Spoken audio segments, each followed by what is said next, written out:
The night Arthur Dermin marked Lorelei Finch, Amira felt something inside her chest quietly come apart. She was not standing in the great hall watching it happen. She was not anywhere near the ceremony. The candlelight, the silk, the witnesses pressed shoulder to shoulder in their finest clothes. She was 3 floors above all of it, in a narrow room with a slanted ceiling and a window that looked out over the compound wall, and she was already in bed when the pain arrived. It came without sound, without warning, like a thread pulled too tight until it simply gives. Her hand went to her chest before she understood why. Her fingers pressed flat against the fabric of her sleeping gown, right over her heart, and she lay there in the dark with her eyes open and the sound of celebration music rising up through the floors below her. Strings and brass and the ringing of raised glasses. And she understood what it meant. She understood because the warmth she had carried in her chest for 3 quiet months, that low, steady presence she had never named aloud, had just gone cold. Arthur Dermin had pressed his mouth to another woman's throat, and somewhere in the space where warmth had been, something like silence moved in. She did not cry. Her mother had raised her in a house where tears were a luxury, and life inside the Richmond compound had only confirmed it. You learned, growing up in rooms with slanted ceilings and Thursday polishing schedules, that the people above you in the order of things did not have to account for what they cost you. Or you learned to absorb the cost quietly and go on, because going on was the only direction available. She sat up. She swung her feet to the cold floor. She sat there for a long moment, with her hands folded in her lap, and the music still coming through the floorboards, and she let herself feel the full weight of it. She had always believed in letting difficult things have their full weight. It was only when you refused to let them settle properly that they became something you carried forever, rather than something you put down and walked on from. When the weight had finished arriving, she stood up. She crossed to the wooden chest at the foot of the bed. She pulled out the canvas bag she had packed 6 days ago. Was on a morning she had woken up with the particular certainty of someone whose body understands a situation before their mind has caught up to it. 2 changes of clothing. Her grandmother Winnie's journal, its leather cover cracked at the spine from decades of handling. The iron pendant Winnie had pressed into her palm on the morning she died. A small dark thing on a worn cord, the metal warm even then from being held so long. Amira lifted it from the bag and held it in her palm for a moment, looking at it in the dark. "Keep it hidden," Winnie had said. Her voice had been the voice of a woman very nearly done with the work of living. Still clear, still exact. Keep yourself hidden until the right moment opens the right door. Amira had spent 22 years trying to understand what that meant. She had carried those words and the pendant and the comfortable fiction that they were simply Winnie's old woman worry, a grandmother's tendency to make large things of small dangers, the compressed fear of a life that had had too much taken from it. She understood tonight. It meant go. The right moment was not coming while she stayed inside these walls. So she would go. She tucked the pendant beneath her collar. She pulled on her coat and her boots. She lifted the canvas bag. She opened the door of her room and stepped into the corridor and stood there for a moment, listening to the compound breathe around her, the music from 3 floors below, the distant sound of voices, the creak of the building settling. She did not go to Leah's door, though she stood outside it for a full breath with her hand close to the wood. Leah would wake, or Leah would grip both of her arms with both hands and say wait with all the conviction of someone who had been practicing that word their whole life for exactly this emergency. And Amira would have looked into Leah's face and stayed, because she had never been able to refuse Leah's face. And staying would have finished her in a way she was not prepared to be finished. She did not stop at the groundskeeper's garden, though she passed it on the way to the eastern gate, close enough to smell the herbs in the cold night air. Isaac's plot laid out in the tidy, patient rows of a man who had tended the same ground for 20 years. He had taught her the names of the stars from that garden, one summer when she was 7, to pointing upward with a muddy finger in the evening dark and naming them one by one as if he were introducing her to people she needed to know. She had memorized every name. She did not look at the garden directly as she passed. The guards at the east gate were warm with celebration wine. She walked through the gap between them at the moment when one had his back turned and the other was refilling from a flask he probably was not supposed to have on duty, and she stepped through the gate and she walked into the dark tree line beyond the compound wall, and she did not look back. Not because it was easy, because looking back was how you convinced yourself to return to places that had decided what you were worth and arranged you accordingly for 20 years without once asking whether you agreed. And the music from the great hall followed her up the slope for a long time. Strings and brass, the sound of glasses raised, the compound celebrating the marking of its king, unaware that somewhere on the hill above it, in the cold dark of early spring, a girl who had never been given a name for what she was walked away from the only walls she had ever lived inside. She walked until the music was gone. Then she kept walking. She told herself she was not afraid. This was only partly true. She was afraid in the specific, managed way of someone who has learned to be afraid quietly and continue anyway, which is a different thing entirely from not being afraid at all. The fear sat in her chest alongside something else, something she did not have a clean name for, something that felt almost like space. Room. The sudden and disorienting sense of being uncontained. She had never been uncontained before. She found she could breathe more deeply than usual. The iron pendant was warm against her collarbone all the way down the mountain. 3 months earlier, Amira had not been looking for anything. That was the most honest way to say it. She had not been looking for the Alpha King in the eastern corridor.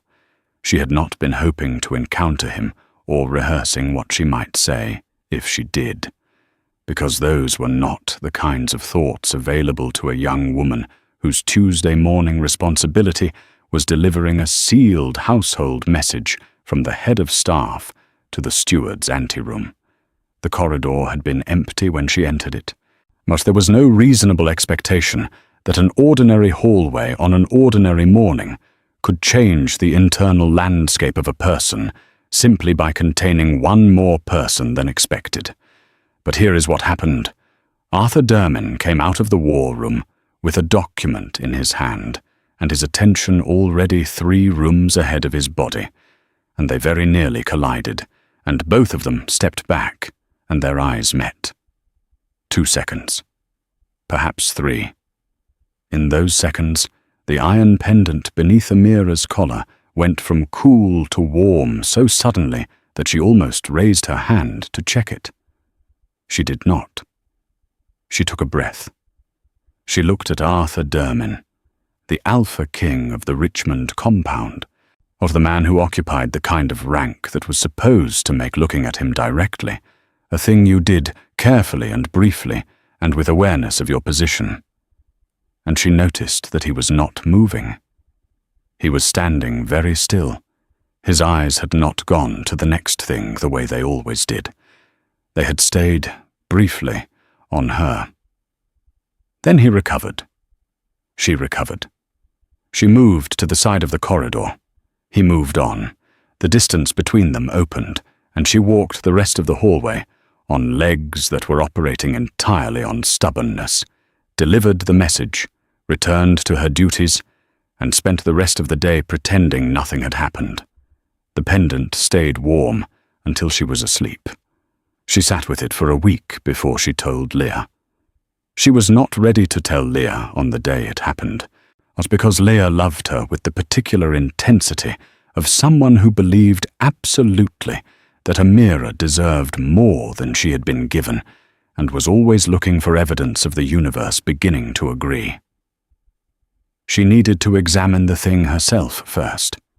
She needed to decide whether it was real or whether she was making something out of a moment, because she had been living inside the same four walls for so long that any anomaly felt significant. At the end of the week, she had decided. It was real, and it was entirely impossible, and she was not going to do anything about it. Then she told Leah. Leah grabbed both of her hands across the small kitchen table. It was very early morning, before the compound stirred, the kitchen empty of everyone else, the kind of privacy that comes with getting up before the world requires you to. But you have to tell him, right now, today. Leah, Amira's voice stayed quiet. He needs to know. It is sacred law. You cannot just, I can. She pulled her hands back gently. And I will. I will stay quiet, and I will go on exactly as before, because that is the sensible and possible thing. He felt it too. You just said his eyes stayed on you. He felt it. Perhaps. She looked at the table. And he is still the Alpha King. He still has a council that manages his decisions and a compound that expects those decisions to make political sense. I am still the woman who delivers messages and polishes the silver on Thursdays. These two things do not resolve simply because a pendant went warm in a corridor. Leah stared at her. That is the most unfair thing you have ever said to me. Why, and you've said some very unfair things. I know. Amira almost smiled. I know it is unfair. The silence between them had a texture to it, the particular compression of something that both of them understood, and neither of them wanted to say the last word of. After a long moment, Leah put her hands flat on the table. Then at least let yourself feel it. Don't manage it into nothing before it gets to be real. Amira had not answered that immediately. She had thought about it for a long time afterward, though. She had thought about it every day for the following weeks, as she went about her routines in the compound and kept the pendant tucked beneath her collar and tried with mixed success not to be aware of Arthur Dermin's approximate location within the building at any given time. The awareness was not something she chose. The pendant was a compass of sorts, and he was what it pointed to, and you cannot decide not to know where north is when you are carrying one. She watched him from careful distance. She watched the way he moved through the compound, the particular economy of a man who had grown up knowing that a room watched what he did and had learned to move without wasted motion. She watched the expression he wore in the great hall, which was composed and capable and entirely readable to anyone who understood that a composed and capable face is a thing you wear over the real one. She watched the expression he wore sometimes in the garden at dusk, alone, which was different, quieter, more uncertain, more like a person than a king. She noticed all of this and filed it in the place inside her where she kept the things she could not afford to touch too often. Isaac Hobbs found her in the East Garden one morning. He was there at dawn always, first to the garden, last to leave it. And she had developed the habit of cutting through it on her way to her first duty of the morning because it smelled of growing things. And the sky was still clear, and it was the only unhurried moment in her day. He was kneeling over a row of herbs when she passed, not looking at her. But he said quietly, without turning, "You're carrying something." She stopped. She almost said no.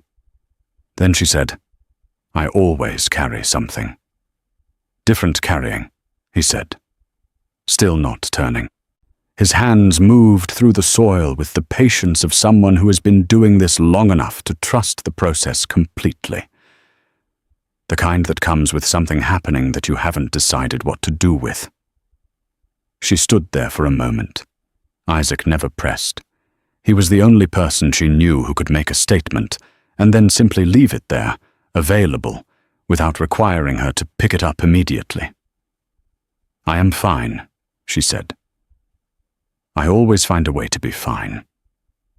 He looked at her then, over his shoulder, with that expression she had never known what to do with, that tenderness that was heavier than a groundskeeper's concern for a staff girl had any reason to be. She had stored it carefully for years in the category of things she did not examine. She did not examine it now. She thanked him and walked on. 2 weeks after the corridor, the spring assembly was announced. Marmon Turlo, the king's council chief, a slender, precise man who wore his authority the way some people wear expensive clothing, always conscious of it, and conscious of being seen to be conscious of it, presented Lorelei Finch at the opening evening. Amira was serving at the outer edge of the great hall when the presentation began. Tray in hand, close enough to hear everything, practiced enough at her particular quality of invisibility that no one looked her direction. She watched Turlo outline the Finch family's trading networks, their compound alliances, the political neatness of the arrangement. She watched Lorelei stand beside him, beautiful, composed, but arranged for the occasion, with the slight remoteness of a woman who has been briefed on exactly what is expected of her, and is delivering it flawlessly. She watched Arthur look at Lorelei. He looked at her the way Amira had seen powerful men look at solutions. Not with warmth, not with the startled stillness of an unexpected moment in a corridor, with the particular steady attention of someone assessing something that resolves a problem. Amira looked at the tray in her hands. Then she moved to the next group who needed drinks and moved on and did not look at the presentation again. Or she returned to her room that night and sat on the bed and pressed her hand to the pendant and told herself very firmly that a solution look and a corridor look were entirely different things, and that her own business was to stay small and stay quiet and let the world arrange itself around her as it had always done without her permission. She almost believed all of it. She was good at almost believing things.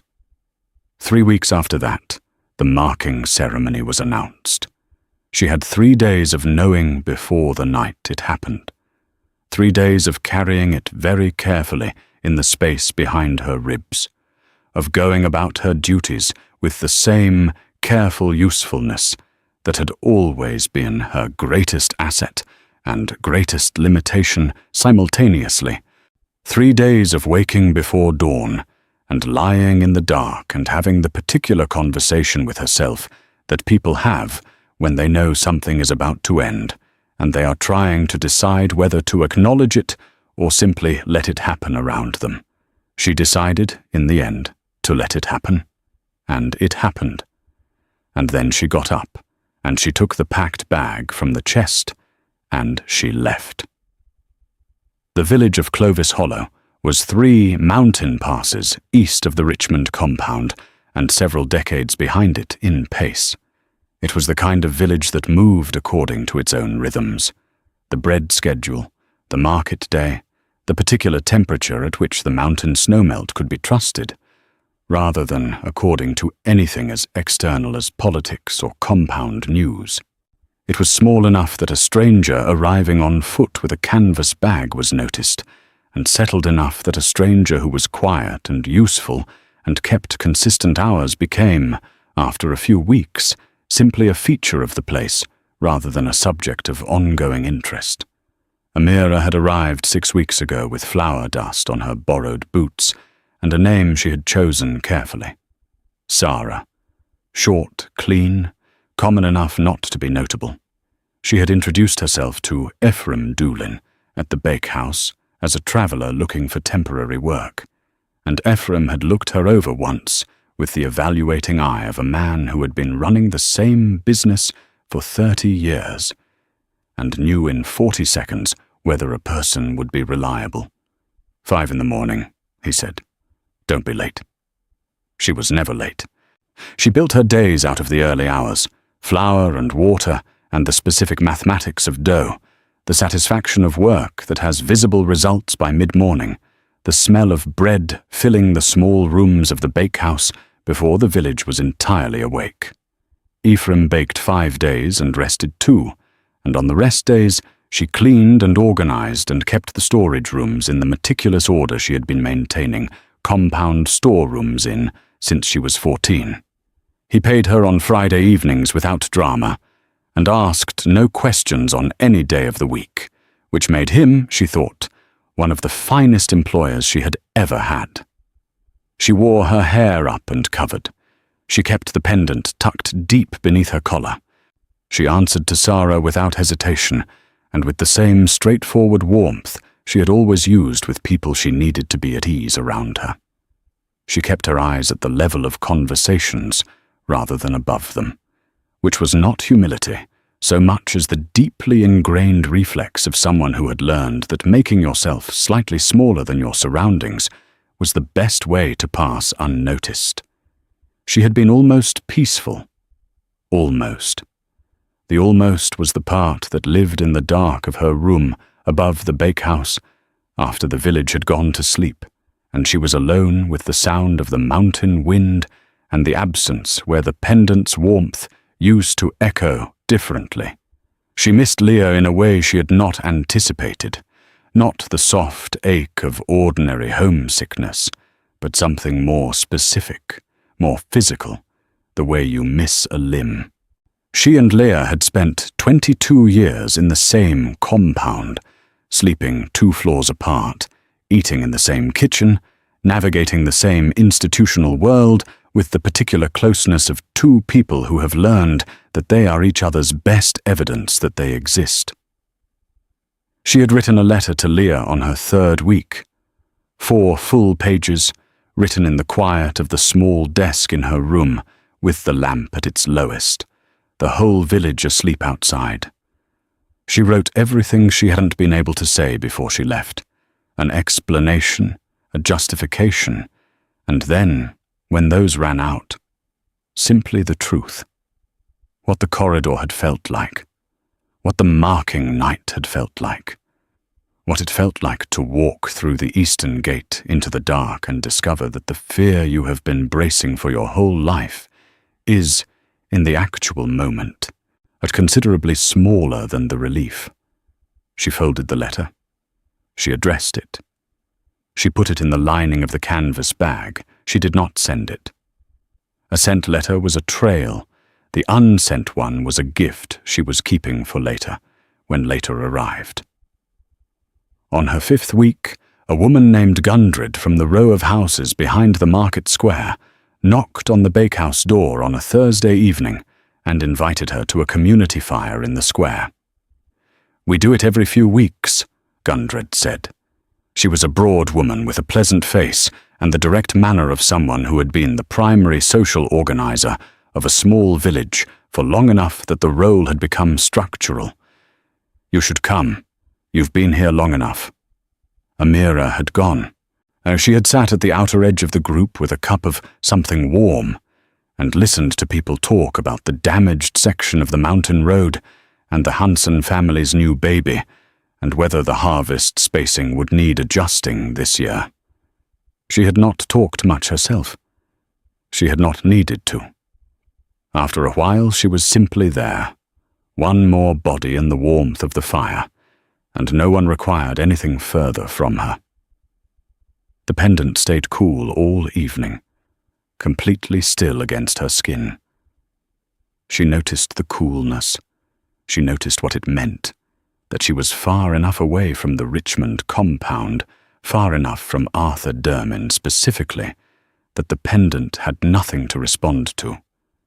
It was simply an iron object on a cord, without history or function, or just a piece of jewelry belonging to a woman named Sarah, who baked bread in Clovis Hollow and attended the occasional community fire. She sat in the firelight and tried to decide whether the pendant's silence felt like relief or like a different kind of loss. She could not settle on either one. The morning Ralph Conway arrived. The sky over the mountain passes was the heavy grey of rain, not yet committed to falling. She was in the back room of the bakehouse, both hands deep in the morning's first dough, when the bell above the front door sounded, and she heard Ephraim's even greeting, and then a man's voice she had not heard before. The voice was professional in the careful, bounded way of the Richmond compound's people. She would have known it from that quality alone, that particular combination of precision and practiced neutrality. But she had grown up surrounded by people who spoke that way. She went very still in the dough. She heard the man ask whether a young, dark-haired woman had come through the village in the last month. Staying somewhere local, perhaps. Working, perhaps. A pause.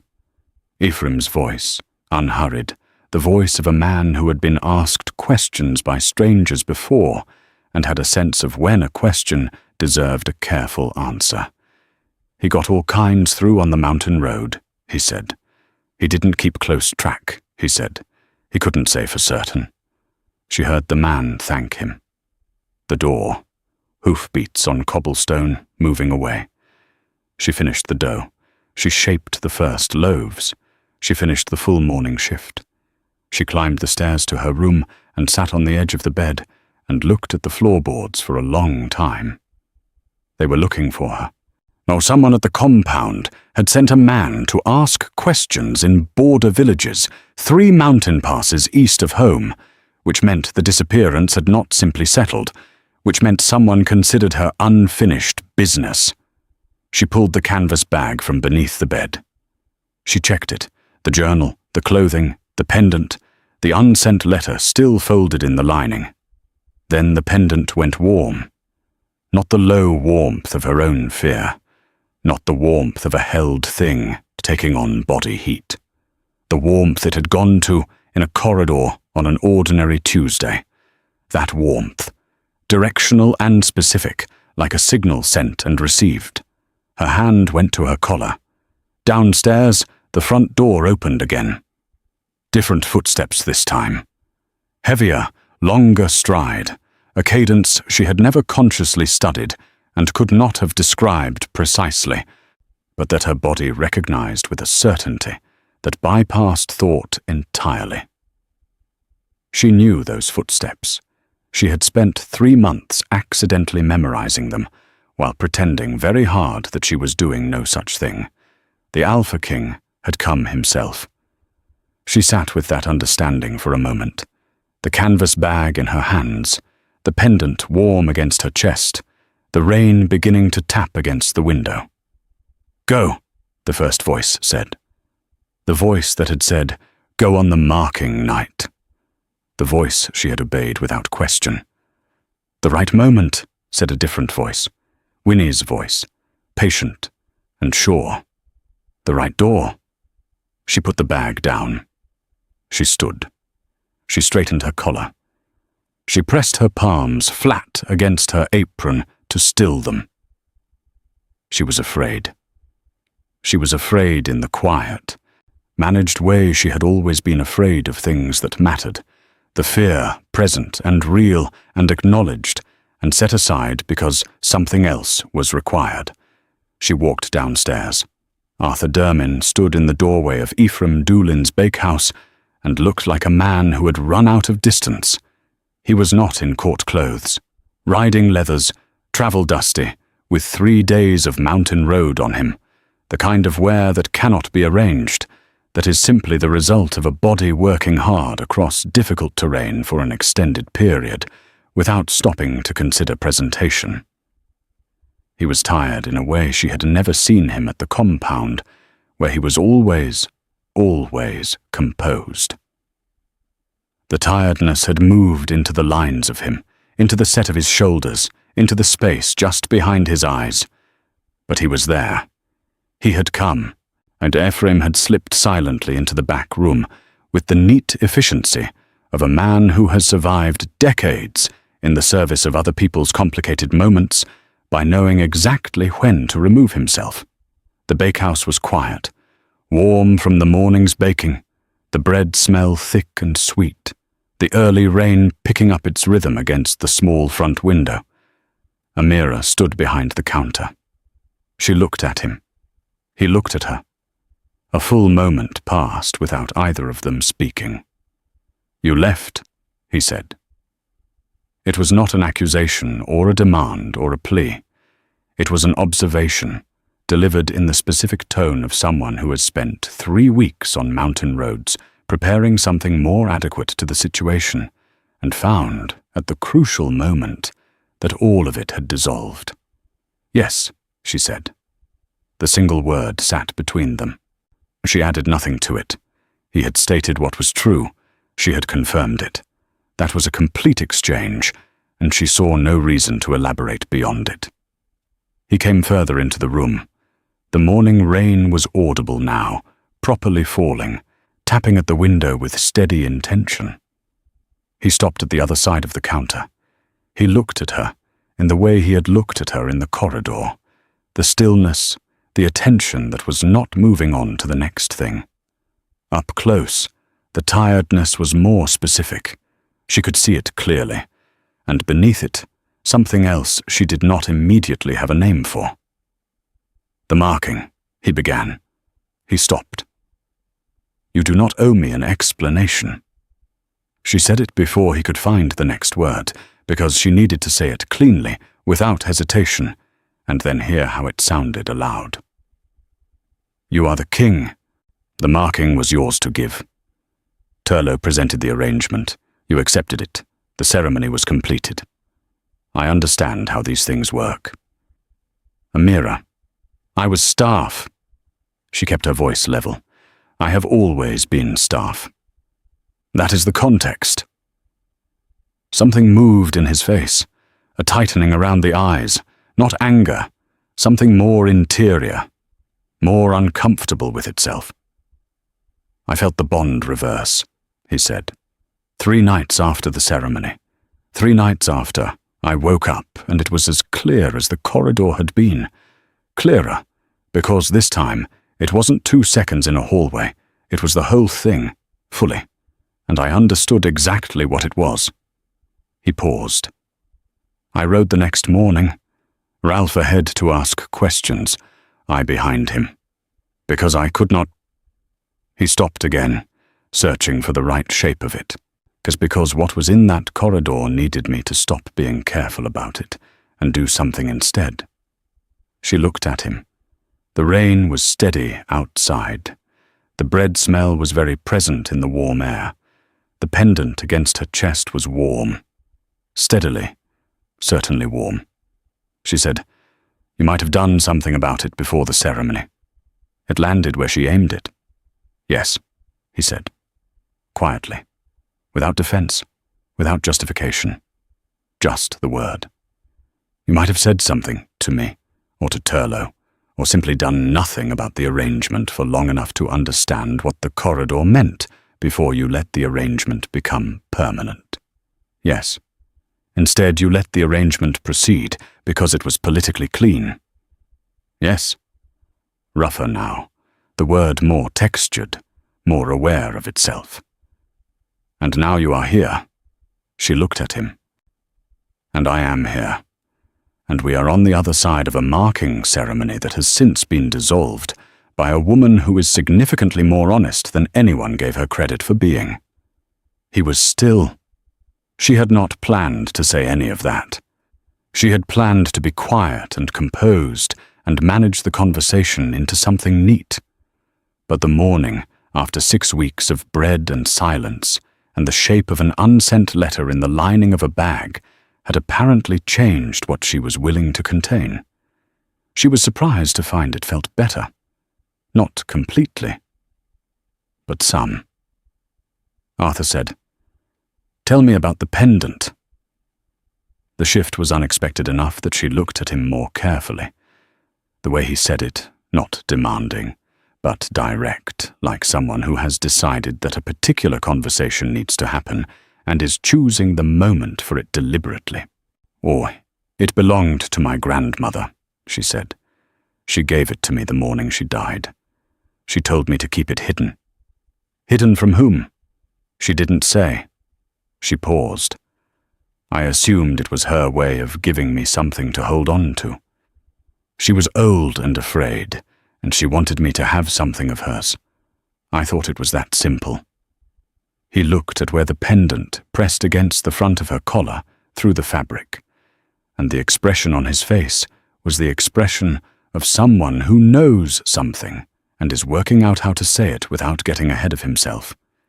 He took one slow step around the edge of the counter and raised his hand, open, careful, near her collar, hovering without touching. A question. Not yet, she said. He lowered his hand immediately, without argument. She noticed the immediacy of it. It was either genuine respect for the word or very good performance of it, and she had become, over 22 years, a fair reader of the difference. She believed it was genuine. She filed that carefully. I am not leaving without you, he said. She looked at him for a moment. She thought about the eastern gate and the dark tree line, and the music from the great hall following her up the hill. She thought about Ephraim's bakehouse, and Gundred's community fire, and the unsent letter in the bag. She thought about what it meant that the pendant had gone warm the moment his footsteps crossed the threshold, as if it had been patient with her for 6 weeks, and had decided that this was the moment it was done being patient. Good, she said. She straightened. Then follow me back to the compound, was because I am going back on my own feet. He looked at her. That unnamed quality in his face resolved slightly, clarified into something she recognized eventually as a man beginning to understand what he is dealing with. We leave at first light, he said. She turned toward the back of the bakehouse. At the doorway she paused. I will finish my week here first. Ephraim deserves proper notice. She went through without looking back. Behind her, in the quiet bakehouse in the rain, the Alpha King stood for a long moment with his hands at his sides and an expression she did not see, which was perhaps the most honest thing he had shown that day, because it was the expression that appears on a person's face when no one is watching. It looked like relief. 3 days of mountain road. Ralph Conway and 2 guards rode far enough ahead that their conversation was inaudible, and their presence was more symbol than surveillance. This was clearly deliberate. Amira rode the first half of the first day without speaking. Arthur rode beside her without pressing her for conversation, which was either courtesy or the wisdom of someone who has spent enough time around people to understand that not every silence is an invitation. The road climbed through black pines and across stone-scattered passes, where the early spring snow was retreating from the southern slopes, but still thick on the northern faces, and the mountain air was cold with the particular clean coldness that has not yet been warmed by the season. She watched the road. She watched the landscape. Or she let the silence run because she was not ready to fill it, and she appreciated that he was not attempting to fill it for her. He passed her the water flask first, when they stopped to water the horses at mid-morning. She noticed. He did not make a thing of it, simply held it out in her direction without ceremony, drank from it himself after she passed it back. She stored the gesture in the place where she kept small, honest things. On the steep section of the second pass, where the road narrowed and the footing required attention, he adjusted his horse's pace without being asked, slowed it slightly, moved a fraction behind her, so that she had the better position on the road, and he had the outside edge with the longer drop. He did not point this out, he simply did it, and then they continued. She noticed that too. Small things. Oh, she had always paid attention to small things, because they were the ones that could not be managed for performance. Large gestures could be arranged. Small habitual ones revealed the person underneath the arrangement. On the second evening, they stopped at a stone way station, half a roof, a fire pit used by travelers for long enough that the stones around it were black. Ralph and the guards made camp at a discreet distance. Amira and Arthur sat on opposite sides of the fire, with blankets across their shoulders and the weight of the day between them.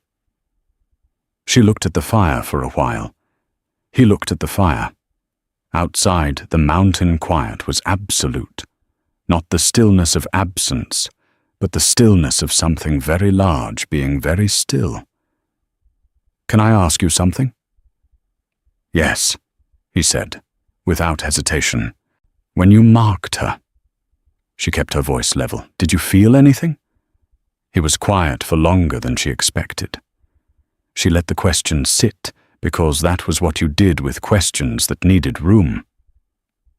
"I felt it was correct," he said finally. The treaty with the Finch trading houses had been pending for 2 years. It was politically clean. It resolved several things at once. He looked at the fire. "I did not feel what I felt in the corridor 3 months before." She absorbed this. "Then you knew what the corridor was," she said. "Yes." "And you proceeded anyway." "I told myself." He stopped. He took a breath.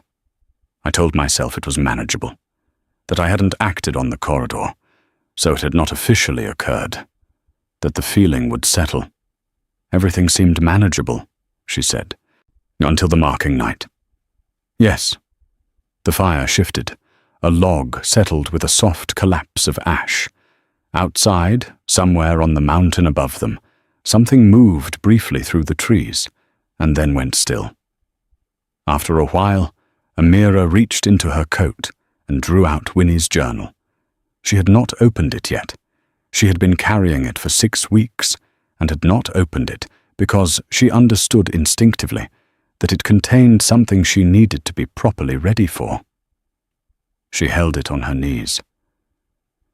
"My grandmother told me to keep the pendant hidden," she said, "until the right moment. I assumed it was an old woman's worry." She looked at the cracked leather cover. "I am beginning to think she knew exactly what she was hiding it from." Arthur was looking at the journal. "Who was your grandmother?" "Winnie Hobbs." The name fell into the firelight, and he went very still. Just for a fraction of a second, his whole body went still, the way a body does when it has encountered something it needs a moment to process before it can continue normally. She saw it. "You know that name," she said. He looked at her. "My father mentioned a petition years ago. A woman who had come to the compound with documents, an old claim of some kind. He said Turlo had reviewed it and found it had no standing." A pause. "I never knew her name. I was perhaps 12. Amira felt her stomach go cold in the way of something becoming clearer rather than more frightening. 20 years ago, she said. Yes. 20 years ago, she had been 2.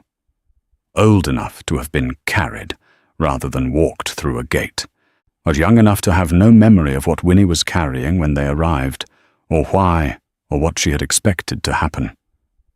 "A letter arrived for me," Arthur said, "the morning before I rode for Clovis Hollow." He reached into his coat and held out an envelope. She took it. The handwriting was careful and even. A woman who had been taught to write for the record, to be precise and clear and leave nothing ambiguous. Lorelei Finch had written 3 pages. She had known about the corridor bond moment before the ceremony. Turlo had told her there was a prior claim of some kind, a servant girl in the compound, and that it had no legal standing, and that the marking would settle the matter permanently. Lorelei had believed him. She had gone into the ceremony in good faith. 3 nights after the marking, she had felt something shift. She had gone to Turlo. He had told her it was nothing. She had not believed him. She had petitioned to dissolve the arrangement the next morning. She was sorry. She hoped the pendant was everything it was meant to be. Amira read the letter twice. She folded it and held it in her lap. "She knew your grandmother's name," Arthur said quietly. "In the letter. She used it." "Yes." Amira looked at the fire. "Which means Turlo told her. Which means Turlo knew my grandmother's name." She pressed her hand to the pendant through her coat. But and a man who knows the name of a woman who petitioned the throne with an old claim 20 years ago, and then very conveniently reviews that claim and finds no standing. That man is not confused about what he is doing. Arthur's jaw had set in the way of someone beginning to understand the full shape of something. "No," he said. "He is not." The fire burned. The mountain was quiet. The pendant was warm. Neither of them slept easily that night. The Richmond compound received their return in the manner of a place that has been carefully watching the door and is now performing the act of not having been. Staff movement in the courtyard adjusted itself as they rode through the gate. Routes shifted, glances were managed, the particular choreography of a community that knows something significant has happened and is recalibrating around it. Or Amira felt eyes on her back with a different quality than she had felt in 22 years of living there. Not the eyes that confirm you are in your correct position, the eyes that are trying to determine what position you now occupy, which are a different thing entirely, more respectful and more unsettling simultaneously. Marmon Turlo stood at the top of the main steps. His coat was immaculate. His hands were folded in front of him. His expression was the expression of a man who has had time to prepare and has prepared thoroughly, and is now presenting the prepared version of himself as though it were simply what he was. She had seen that expression her entire life. She had always known what it was. She had simply not, until this morning, understood what it was covering. He knew what the pendant was. He had always known. Like every morning she had walked past him in that compound, every quarterly review where he had signed off on her staff posting, without looking up from his papers, every time she had carried a message down a corridor, or polished silver on a Thursday. He had known exactly what she was, and had made the decision over and over that she would remain exactly what he had arranged her to be. She looked at him from across the courtyard and felt something clarify in her chest that was not anger exactly. It was colder than anger, more precise, the feeling of finally understanding a thing you have been standing inside of without realizing. Then Leah came across the courtyard at speed. She did not speak immediately. She grabbed Amira by both arms and pulled her in, and they stood there in the middle of the compound with people moving carefully around them, and Amira pressed her face against her shoulder and allowed herself 1 moment, 30 seconds, perhaps less, where she did not have to manage anything at all. When they separated, Leah's face was wet. She said fiercely, right at the level of Amira's ear, "Isaac needs to talk to you. Tonight. Before Turlo gets anywhere near either of you." The groundskeeper's house smelled of stone walls and 20 years of herbs and something older underneath, the accumulated smell of a place that has housed quiet care for a long time. Isaac sat at his small table with his hands folded. He looked like a man who has been building toward a conversation for a very long time, and has arrived at the moment of it, and found, as people always find, that the rehearsal did not fully prepare him for the weight of the actual. Leah sat beside him. Amira sat across. Arthur stood near the door. She had not asked him to come, and he had not asked permission. He had simply followed, at a distance that was respectful rather than proprietary, and she had not stopped him, which he decided was answer enough. Isaac looked at Amira. He said, My mother was Winnie Hobbs. The sentence arrived simply. She let it settle. She was the last compact keeper, he continued. The Hobbs family had been compact keepers for 6 generations. The compact was an old agreement, older than the current compound structure, older than most of what passes for tradition now, between specific bloodlines and the Alpha throne. Not a servant arrangement, not a support role, a co-signatory position. 2 bloodlines, and bound together by oath, neither complete without the other in matters of succession and bond law. He paused. He looked at his hands. The pendant is the seal. It has always been the seal. It can only be activated in the presence of both bloodlines, the compact heir and a compatible alpha, freely present, both parties living. The law requires both. Arthur, from near the door, said quietly, "The Dermin line." "Yes." Isaac looked at him. "Your family's bloodline has been the compatible line for 3 generations. The compact always paired with the ruling Dermin. It was never arbitrary." Amira pressed her hand flat to the table. "She came to the compound when I was 2. Yes. She had documentation, the genealogical records, the original compact text. She had kept it all. She believed the new king would honor the old agreement. She came to present the claim properly." He paused. Turlough reviewed her petition. He told the king it had no legal standing. He reassigned her to a lower compound posting, arranged for you to be placed in the staff intake as a child, and closed the case. The room was very still. "He knew what I was," Amira said. "From the morning she arrived. He found enough of the records eventually. Not the compact text, she hid that before she died. But enough. The genealogy. The bloodline markers. Enough to know what would happen if you ever came within range of the right alpha without the situation being managed." "The corridor," Arthur said. Isaac nodded.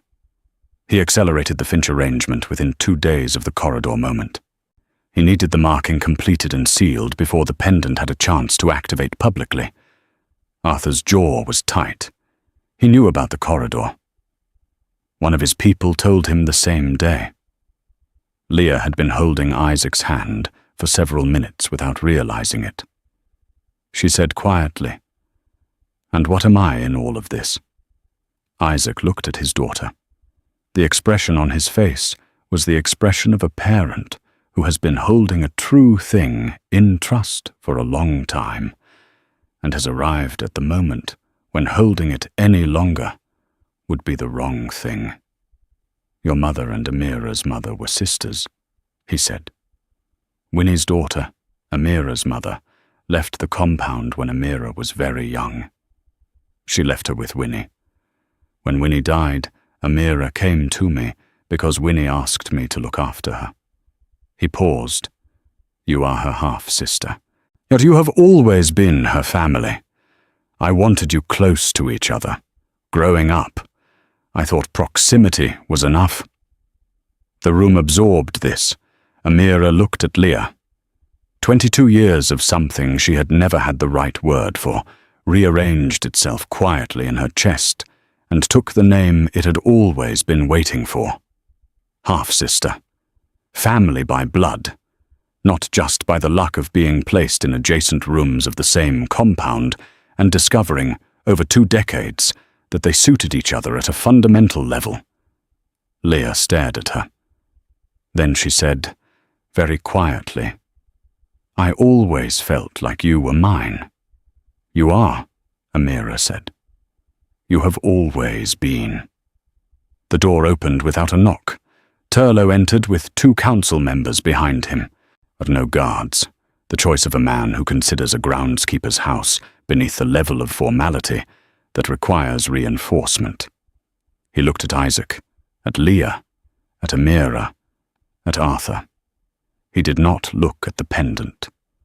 The deliberateness with which he did not look at it was itself a kind of looking. "The compact was formally dissolved by the previous king, your majesty," he said, addressing Arthur with the smooth, measured authority of someone who has been the most prepared person in every room for a very long time. "The pendant is a sentimental object with no current legal standing. I am sorry this young woman was brought back under the impression that it had." Arthur looked at him. Then he looked at Amira. "Tell me what you know," he said. To her, not to Turlo. The pendant blazed. Through her collar, through the dim stone-walled light of the groundskeeper's house, bright enough to be visible through the fabric. A white steadiness that made Isaac draw a breath and Leah press both hands to her mouth, and one of the council members take a step backward.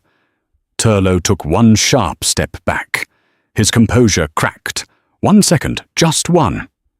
And then it was assembled again, as smooth as before, the face of a man who has managed his expressions for 50 years, resettling into its usual configuration. But the second had happened, and everyone in the room had seen the thing underneath. Not a man managing a complicated situation out of duty. A man managing it out of fear. Fear of exactly what was happening in this room, right now, in the light of an iron pendant activated by 2 compatible bloodlines, freely present and no longer willing to be managed. The Richmond compound's council chamber was a long room with high windows and an old oak table, built in an era when the pack expected decisions to be made by many voices, and a single chair at the head of the table was a convenience, not a throne. Arthur did not sit in the chair. He stood when the session opened, and the meaning of that was not subtle in a room full of people who had spent their careers reading the subtleties of where a king positioned himself in a room. Standing at the head of a council table meant this was personal. This was a reckoning, not a proceeding.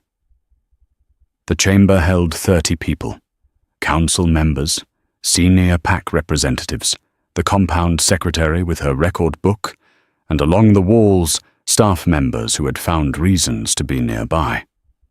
This was not accidental. Word had moved through the compound with the particular speed of information that everyone understands they should not openly pursue, and therefore pursues very thoroughly. Turlo had called the session himself. She understood why. A man who controls the agenda controls the first telling of the story, and Turlo had been controlling the first telling of every story in this compound for 20 years. He had documents prepared. He had testimony arranged. He had built, over those 20 years, the full infrastructure of a narrative that presented his decisions as prudent compound management rather than what they actually were. He was very good at this. She had grown up in the compound he managed. She knew exactly how good. She had nothing prepared. She had her travel clothes, to her grandmother's pendant worn openly at her throat for the first time, and Leah beside her in the front row of the observer seats, with the particular expression of someone who has decided they are ready to be a witness to whatever happens next. She sat where Arthur indicated, to his left, at the table itself. Several council members registered this with visible adjustment. Pack seating was its own language, and the position to the Alpha King's left at a formal table was not where you seated someone without deliberate intention. Turlo began his prepared speech. Arthur raised one hand. Turlo stopped. She speaks first. Turlo looked at Amira. She had seen that look before.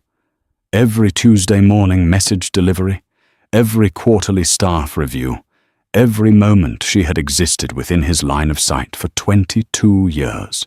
The look of a man who has calibrated you as a known quantity and is now registering with the specific displeasure of a precise person whose measurements have gone wrong, that the calibration is no longer accurate. She stood. She did not raise her voice.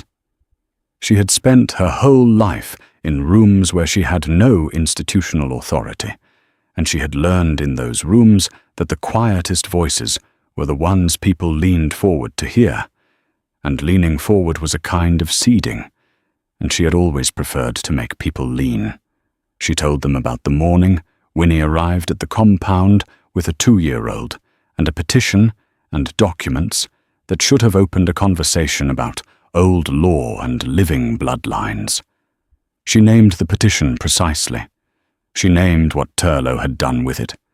The rejection, the reassignment, like the managed posting that kept Winnie close enough to watch and low enough to dismiss. She described what had been done with her. A child placed in the staff intake, raised inside the compound walls, kept at the rank where she could be useful without ever becoming visible enough to matter. She told them about the corridor, about the pendant going warm, about the 3 months of silence in which she had told herself the feeling was manageable, and had, on both sides of the hall, been wrong about that.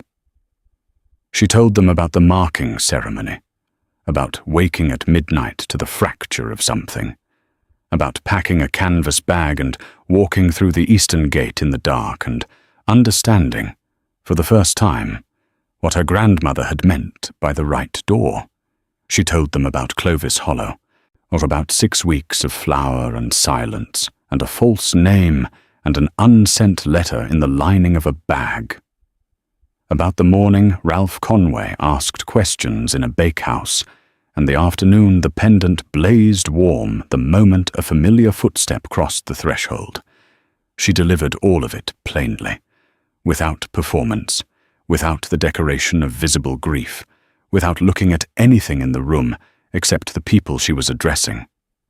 She had always understood that the most dangerous thing an underestimated person could do was to be undeniable, not loud, not dramatic, simply precise. Isaac corroborated each point from his seat, quietly, with the economy of a man whose testimony has been composting inside him for 20 years and has become, at last, something clean. He gave dates, he gave names, he described the petition in detail, of the documents Winnie had carried, the morning Turlough had come to the groundskeeper's quarters to inform him that the claim had been reviewed and found without standing, and that the matter was closed. Leah sat with her hand over Isaac's, and did not move her eyes from Turlough's face for the length of the testimony. When Amira finished, the room was the particular quiet of 30 people understanding something simultaneously. Turlough's response was everything she had anticipated: precise, plausible, composed. The compact had been legally dissolved by the previous king. The pendant was a sentimental object with no actionable standing. The petition had been reviewed in good faith and found without merit. He was sorry for any confusion, but the young woman had been treated with complete and consistent propriety during her time in the compound, and any claim to the contrary was a mischaracterization of entirely normal institutional arrangements. He was very good. The council members who had been in the room for 20 years nodded at the familiar rhythms of his reasoning. The newer members looked uncertain. It was a polished presentation, and it would have worked. A week ago, a month ago, a year ago, it would have worked. The pendant pulsed. Twice. In the silence between one of Turlough's sentences and the next. The pack members nearest Amira felt it. Not the way she felt it. Pack members feel bond law differently, more like weather than interior sensation. But they felt it. She saw them feel it. A slight adjustment in 3 bodies at once, the automatic response of people whose instincts had just received information their minds had not finished processing.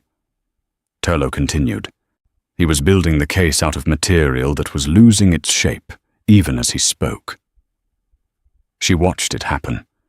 She watched the precision of his word choices increase, and the examples narrow, and the authority in his voice acquire a quality that was almost imperceptibly different from his usual authority, a quality that had effort in it, where before there had been only ease. Arthur said, "Stop." One word, no heat in it, the word of someone who has finished listening. Turlough stopped. Arthur looked at the room. He did not look at the documentation on the table, or at the council members, or at anyone specifically. He looked at the air between things for a moment, the way a person looks when they are assembling a complete understanding rather than a partial one. "I did not know," he said, clearly, for the record, addressed to the room. "I want that entered. I did not know about the petition. I did not know about the arrangement that placed Winnie Hobbs's granddaughter in this compound as staff. I did not know what Turlough had been managing, or why, or for how long."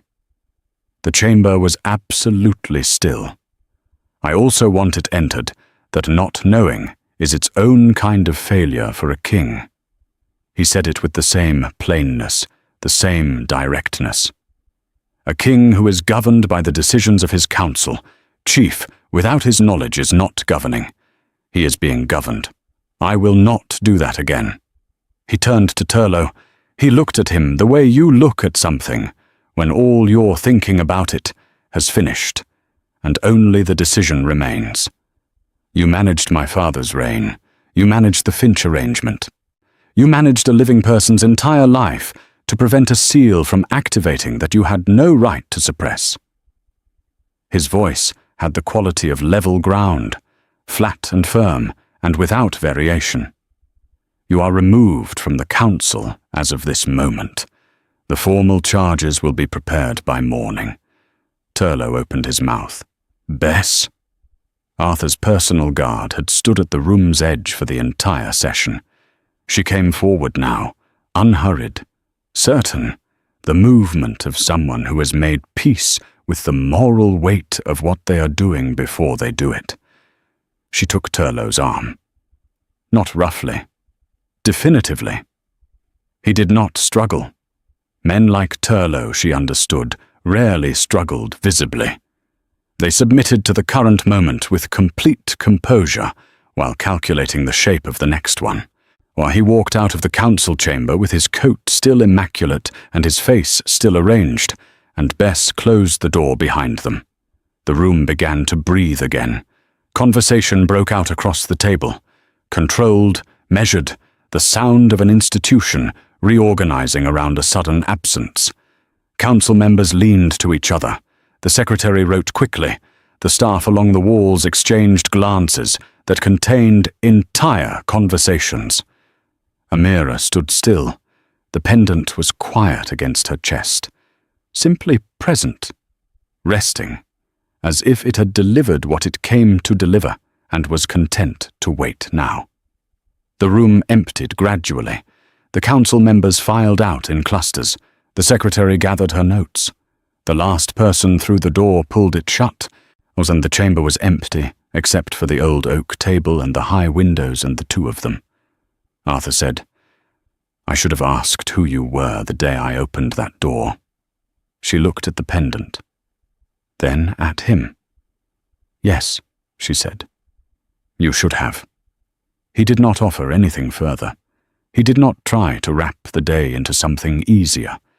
He looked at her across the long table and let the inadequacy of everything sit there. The road it had taken to get here. The shape of all that had been lost and could not be reclaimed. The particular weight of understanding coming after rather than before. She looked back at him for a long moment. Outside the windows, the compound's evening light had gone amber. "The pendant's legal standing needs to be formally documented by morning," she said. "All of it. The compact, the bloodline records, everything. I know. And Isaac's appointment needs to be corrected. He is not a groundskeeper." "Yes." A pause. "I'll speak with him tonight." She picked up her coat from the back of the chair. She walked toward the door. At the threshold, she turned. "Thank you," she said. for coming to Clovis Hollow yourself." She said it plainly, the way she said everything. "You did not have to." "Yes, I did," he said, equally plain. She looked at him for one moment. Then she went. The morning after was the quietest the Richmond compound had been in a very long time. The tight quality was gone from it. The coiled readiness of a place braced for something to break. What replaced it was something Amira recognized from very small moments in her previous life inside these walls, and had not had access to in the larger frame of it. The particular quality of air, when something that should have been resolved a long time ago has finally been resolved, and everything can stop holding itself rigid around the unresolved space. She woke in her old room before the compound was up. The slanted ceiling, the window over the east wall, the familiar, specific sound of early morning birds on the compound roof. She sat on the edge of the bed and let the morning have its quiet for a while before she began to move through it. She was still here. She had come back on her own feet. She had stood in the council chamber and spoken plainly, and the room had heard her. These were, she understood, significant things. She would need time to understand their full weight, because significant things rarely reveal themselves completely on the day they happen. They continue to arrive, in portions, over the following days and weeks, presenting themselves in unexpected moments when you are doing something ordinary and suddenly understand something you had not before. She found Leah and Isaac at breakfast in the groundskeeper's house. The small round table, the mismatched cups, the window looking out over the herb rows that were just beginning to come up in the early spring. She sat down, and they made room for her without ceremony, and the three of them were quiet together for a while, in the particular way of people who know each other well enough not to require sound. Isaac put a cup in front of her. He looked at her for a moment, with that expression she now understood differently. The tenderness of a man who has been an uncle in secret for 20 years, and is finding, in these early morning hours, what it feels like to simply be one, openly. At some point, he reached across the table and placed Winnie's journal in her hands, the cracked leather cover, familiar from the canvas bag, from a decade of moving it from one place to another, without opening it. "There is more of the truth in here," he said. "More of hers. More of yours." He paused. "You do not have to read it today." She held it. She looked at the cover. "No," she agreed. "Not today." Some truths needed space around them before they could be properly met. She had used up a great deal of space this week. She would come back to it.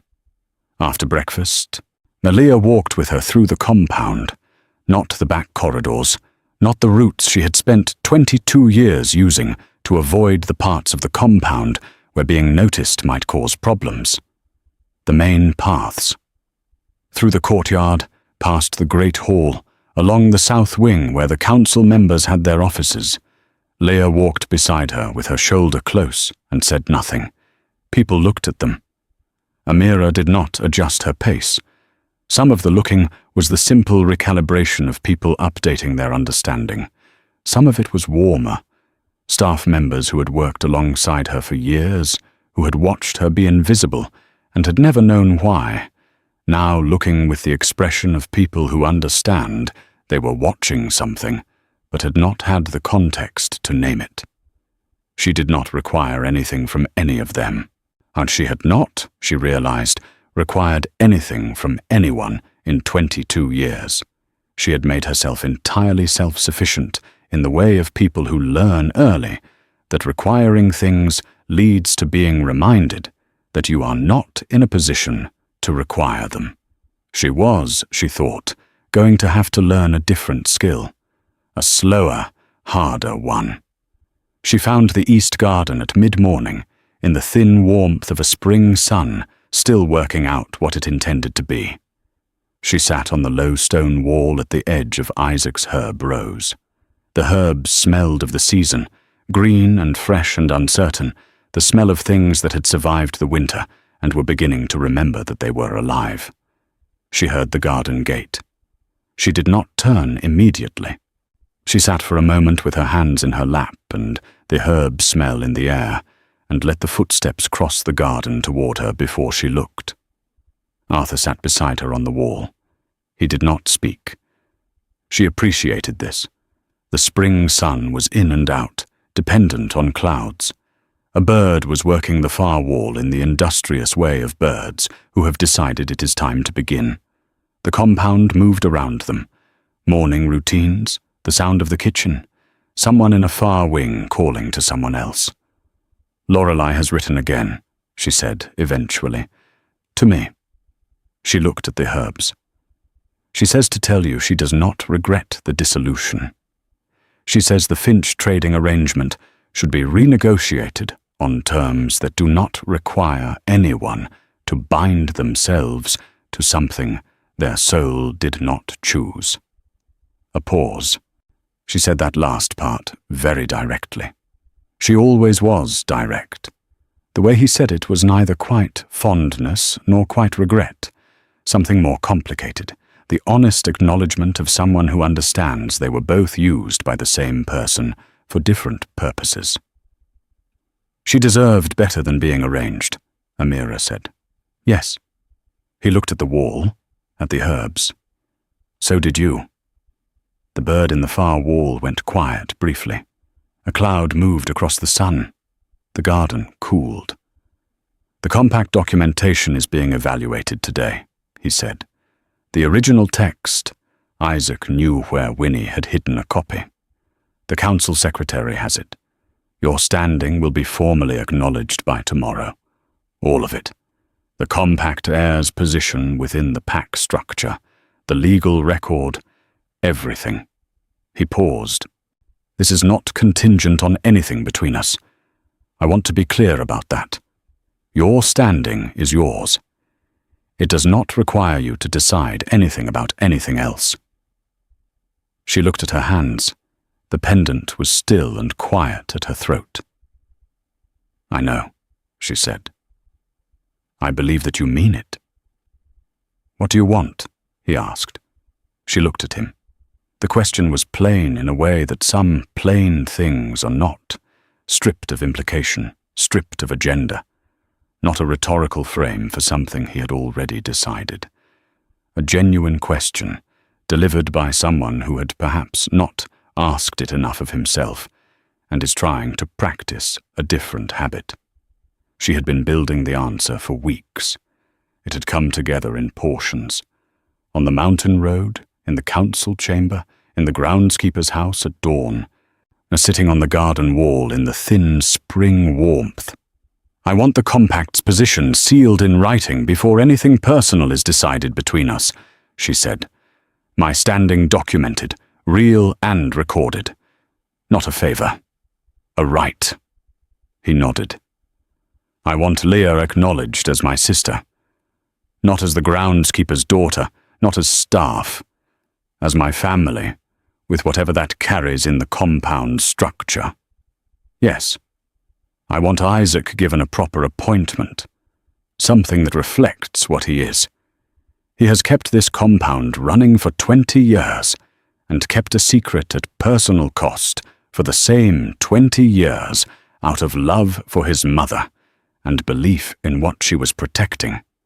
He deserves more than a gardening post. I'll speak with him today." She was quiet for a moment. The sun came back and the garden warmed. "And then, after all of those things are real and written and not conditional on anything, I want to find out who we are," she said. "Without the bond managing us, and without Turlo managing us, and without 20 years of arranged invisibility, telling both of us what we are allowed to want." She looked at him directly. "I do not know what that is yet. I think you do not know either." "No," he said. "I don't." "That is acceptable to me." She held his gaze steadily. "None of it is negotiable. I know." The corner of his mouth shifted. "Just that much," just barely. Not a smile exactly. The beginning of one, the specific version that appears when someone is trying not to show that something has reached them. The pendant blazed, not the cold fracture of the marking night, not the warning warmth of Clovis Hollow, and not the signal warmth of his footsteps crossing a bakehouse threshold.